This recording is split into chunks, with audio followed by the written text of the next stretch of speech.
ደብረ ሳሌም ቅድስተ ማርያም ቤተክርስቲያን።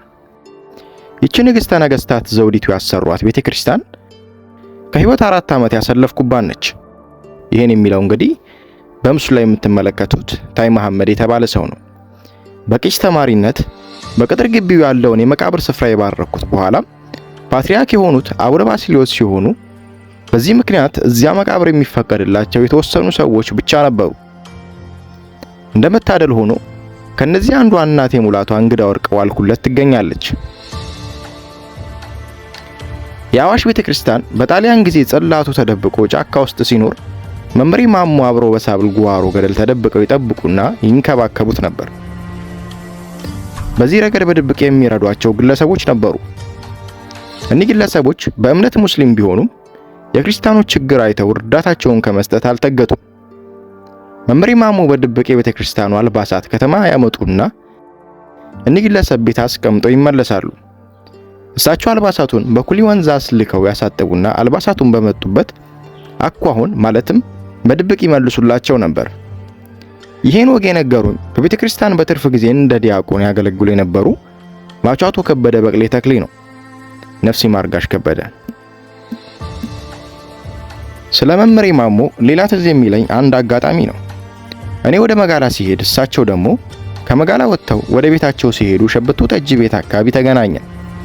ከመተላለፋችን በፊት ሰላምታ መሰጣጣትና መስቀላቸውን መሳለም ስላለብኝ ቆሜ ጠበቅኳቸው። ለብቻቸው እያጉተመተሙ ፈገግ ይላሉ። ሰላምታ ተሰጣተን እንደጨረስን ምንድነው ብቻዎትን እያናገረ ፈገግ የሚያስደርጎት ስላቸው ፈገግ ብለው ያቺ ሁሌም የማትለየው ነጭ ጭራቸውን እያወዛወዙ አሁን ወዲህ ስመጣ መሐመድ ሐሰን አበበች ባቡ ሆቴል ቁጭ ብሎ ሲተክዝ አየሁት። ያው እንደሚታወቀው ከስሮ ሱቁን ዘግቷል። በጣም አሳዘነኝና አይዞ መሐመድ አትተክዝ፣ መቼም ቢሆን እግዚአብሔር ሳይደግስ አይጣላ አልኩት። እሱም ራሱን እየነቀነቀ አይ መምሬ የመጣላት ምን አስደገሰው ብሎ ያለኝን እያሰብኩ ነው ብለው ተሳሳቀንና ተለያየን። መምሬ ማሞ ከታቦት ጋር ጫካ ውስጥ 5 ዓመት ተጉላልተው እስከ መኖር የጠነከረ የኦርቶዶክስ ተከታይ ያላቸው ነበሩ። ከነጻነት በኋላ የሚወዷት ቤተክርስቲያንን በግልጽ ማገልገል ቀጠሉ። የቄስ አስተማሪ ሆነው በርካታ ዘመናቶችን ኮንቴምፖራሪስ አስተምረዋል። በመጨረሻም የደም ብዛት ተጠቂ ሆነው ነበር። እየከፋ ሲመጣ ይጥላቸው ጀመር። ሰው ጉዳዩን ከመናፍስት አያይዞ ሰይጣን ጣላቸው ብሎ ቅዱሰ ቅዱሳን መግባትም ሆነ ታቦት መሸከም ተከለከሉ። ሊሞቱ አንድ ቀን ሲቀራቸው እየዞሩ የክርስትና ልጆቻቸውን ሌላም የሚግባቧቸውን አለዛሬ አታገኙኝም ደህና ሁኑ እያሉ ተሰናበቱ። በመነገኛው ዓለምም ተሰናበቷት። ነፍሲ ማር። ሌላው የደብረ ሳሌም ቅድስተ ማርያም ቤተክርስቲያን የጊዜያችን ቀሲስ መምሬ መኮንን ናቸው። ቀኛዝማች ወረዳ የአዋሽ ወረዳ ገዢ ሆኖ ሲመጡ መምሬ መኮንን በድምጻቸው በሽብሸባቸውና በከበሮ አመታታቸው ወደዷቸው። ራሳቸውን ቀኛዝማች ወረደም የቤተ ክህነት ትምህርት ስላላቸው የመምሬ መኮንንን ስጦታ ለመረዳት ጊዜ አልወሰደባቸውም። ወዲያውኑ የመዘጋጃ ቤቱ ጽሕፈት ቤት አደረጓቸው። በነገራችን ላይ ታላቆቻችን እንደነገሩን ቀኛዝማች ወረደ ወደ ቢሮአቸው ሲገቡ ለጥ ብሎ እጅ ያላነሳ ሰውን 50 ጅራፍ ያስገርፉ ነበር። የመንግስት ተምሳሌት እኮ ነኝ ይላሉ። እሳቸው እጅ መንሳትም ጃንሆንን እጅ እንደ መንሳት ይቆጠራል። የመምሬ መኮንን እናት ጠጅ ቤት ነበሯቸው። ታዲያ ጠጃቸው ኃይለኛ ነው። አንድ ቀን ገብቶ አዞ ይጠጣል። አስደገመ። 3ኛ ብርሌ ሲይዝ ወጡና ጣቶቻቸውን ጆሮአቸው ላይ ከተው ብለው ሰፈሩን ቀወጡት። የፖሊስ ያለ እያሉ ሰው ግልብጥ ብሎ ወጣ። ምንድነው? ምን ሆነዋል? የኔ ጠጅ ኃይለኛ ነው። አንዱን ብርሌ ብቻ ቀስ ብለው ሳይሆን ዥው አድርገው ከጠጡት ያሰክራል፣ ከደጋገሙት ያማል። ይሄኛው ሁለተኛውን በአንድ ትንፋሽ ገልብጦ 3ኛውን ቅዥልኝ ነው የሚለው። ይሞቱብኛል፣ አስወጡልኝ አሉ። ሰውየው ደንግጦ ሂሳቡንም ከፍሎ ውልቅ አለ። ከልጃቸው አንዱ ሐጂ ዳኜ መስለሙን በጭራሽ መቀበል አልቻሉም ነበር። የጓደኛዬ አባት የ10 አለቃ ሐምዛ በሽርም ክርስቲያን ሲሆን እንዲሁም ክርስትናውን አልተዋጠላቸውም። ጋሽ ሐምዛ አንዳንዴ በሬ ቅርጫት እያረደ ይሸጣል። እሳቸው ግን አንዴም ገዝተው ታያውቁ። ለምን ቢባሉ አምዛ በሽር ብሎ ክርስቲያን፣ ዳኝ ወልደ ማርያም ብሎ ክርስቲያን አላውቅም ይሉ ነበር። ያኔ እናቴን ቤት የተከራየው ዶክተር ወደለ የተባለ አሜሪካዊ ሚስዮን ነበር። ከቤቱ አልፍ ብሎ የውሃ ቢርካ አለ። እዛ በርሜላቸውን ተራስ ይዘው ሲመለሱ የወደርጋ ጎራሉና ክንዳቸውን ቀስረውለት ደሜን ለካ አንተ ምን ይመስላል ድመት አይን ለካቸው። የልብ ምታቸው ለካና ልቦ በደንብ አይመታም በጣም ደካማ ነው አላቸው።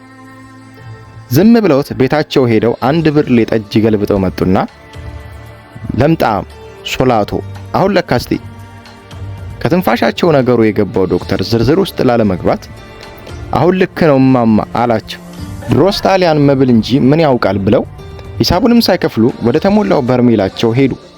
በኩል ያስገፍተው ቤታቸውን ሊያስወስዱ። መምሬ መኮንን ረዘም ያሉ ቀጭን መልከ መልካም ድምጽ መርዋቂስ ነበሩ። ቅስናውን በተጨማሪነት የሚሰሩት ሲሆን በዋናነት የመዘጋጃ ቤቱ ጸሐፊ ናቸው። በ67 ይሁን 68 አንዴ አብረን ታስረን ነበር። ከቤትና የከተማዋ ትርፍ ቤት አዋጅ በኋላ 2 ክፍል ቤት ሰብረው አንድ አድርገው ሰርተዋል ተብለው ነበር የታሰሩት። እኛም ደግሞ የተከማቸ የመንግስት እህል ለድሃ በማከፋፈላችን ጣሊያን በሰራው የአስተዳደር ቢሮ ስር ባለው እስር ቤት ገብተናል። በዚህ አጋጣሚ ብዙ ነገር አጫውተውኝ ነበር። አለቃችን ከአዲስ አበባ ለጉብኝት እመጣለሁ ብለው የሚያሳውቁን ገና ከመድረሻቸው 3 ወር በፊት ነበር። እንግዲህ ምን ማለታቸው ተሰናርታችሁ ጠብቁኝ ነው። በዚያን ጊዜ እኛም በርትተን ከቦታ ምሪት ፈላጊዎች፣ ከከብት ነጋዴዎች ቀረጥም፣ ከንጽህና ጉድለት ቅጣትም ብቻ በዚህም በዛም ብለን ለአለቃችን የሚገባቸውን እናዘጋጅላቸዋል። እኔ እኮ መጀመሪያ በወር 10 ብር የሚከፈለኝ ቀሲስ ነበርኩ። ከዚያች ባጠራቀምኳት 50 ብር ጉቦ ሰጥቼ ነው መዘጋጃ የተቀጠርኩት። ታዲያ ለጉቦ የተከፈለው 50 ብር በምን መልሰዋለሁ? በጉቦ ነው እንጂ አሉን። ለጥምቀት ታቦት ሲወጣ መምሬ መኮንን ያንን ትልቅ ከበሮ ተሸክመው ሲደልቁት ያላቸው እንቅስቃሴና ማማር አሁንም ፊቴ ላይ አለ። አድጌ አዲስ አበባ ሌላም ቦታም ጥምቀት አይቻለሁ። ከበሮም እንደ መምሬ መኮንን የሚያሳምር ግን አልገጠመኝም።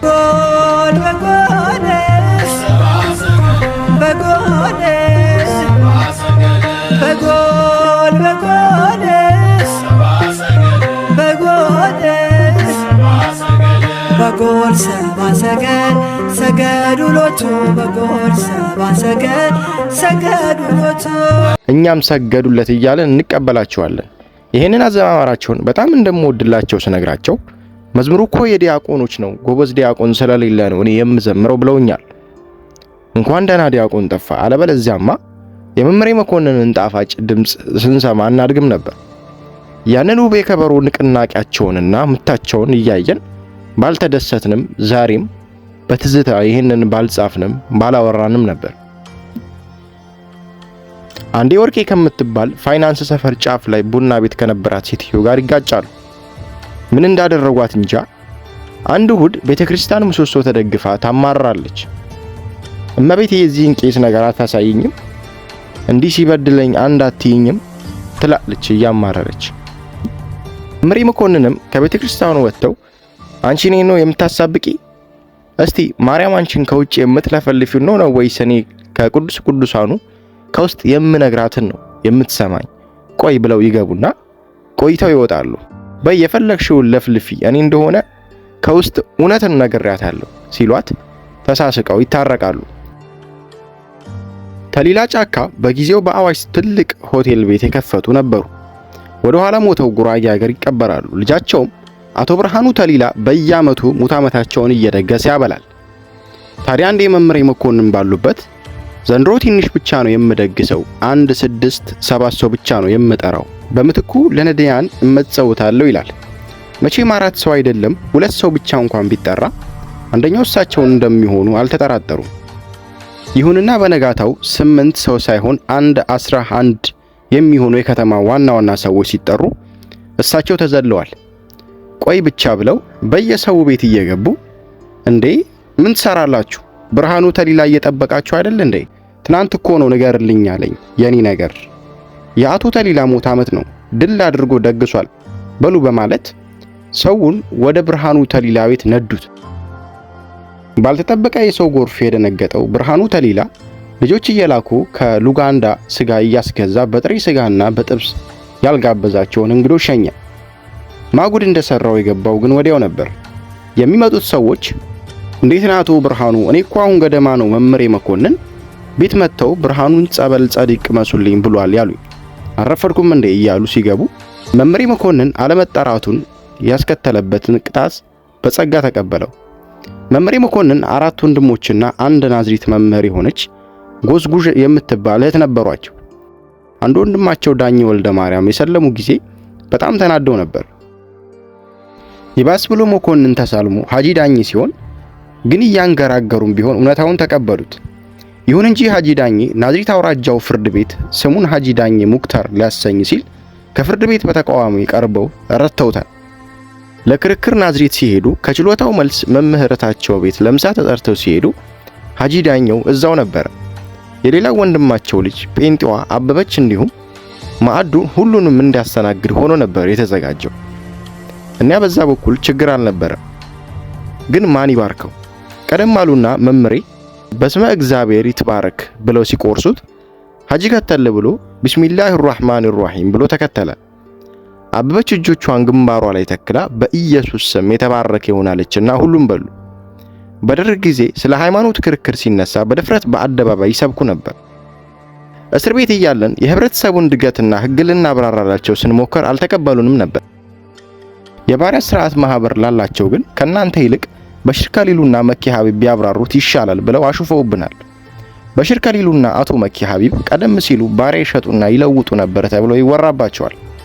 ከዚሁ ክርክር ሳንወጣ አንዱ ተው ባካችሁን ከዚህ ማለቂያ የሌለው ክርክር እንውጣ፣ ሐሳብ ከተነሳማ ከአዋሽ መቼም ጀነት የሚገባ የለም ሲል መምሬ ተቆጡና ለምን የለም ቢቀር 2 ሰዎች ገነት መግባት ያለቀላቸው ጉዳይ ነው ይላሉ።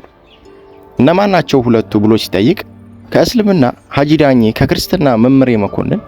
መምሬ መኮንን ሰበካቸው በጣም ደስ የሚል ንግግር አዋቂ ነበሩ። እንዲሁም ሃይማኖታቸውን ሳያከሩ ለእስልምና ኢድ መስጊድ ሄደው ንግግር ሲያደርጉ ትዝ ይለኛል።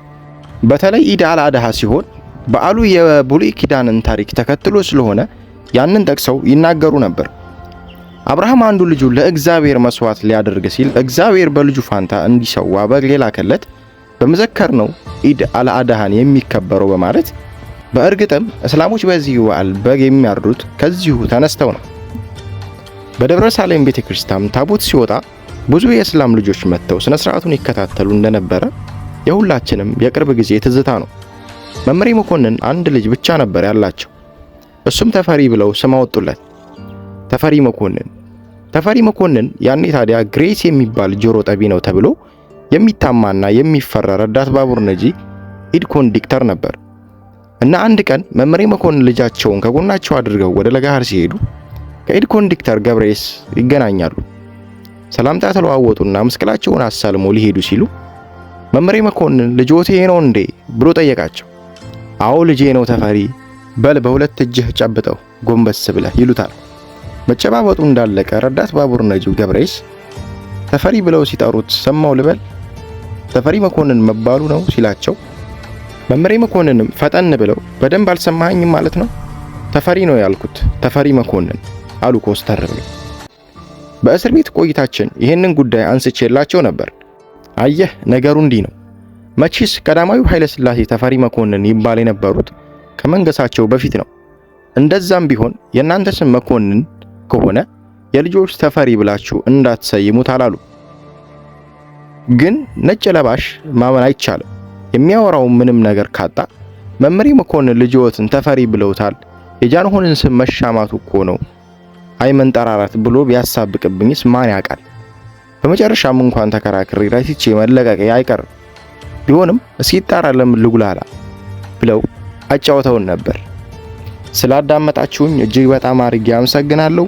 በቀጣይ ቪዲዮ ደግሞ መስራት ያለብንን ረዘም ያሉ ታሪኮችን እዚሁ ኮሜንት ላይ ብትጽፉልኝ በደንብ አድርጌ የምሰራበትና የሆነ ጊዜ ወስደን ደግሞ የምናቀርብበት ይሆናል ማለት ነው።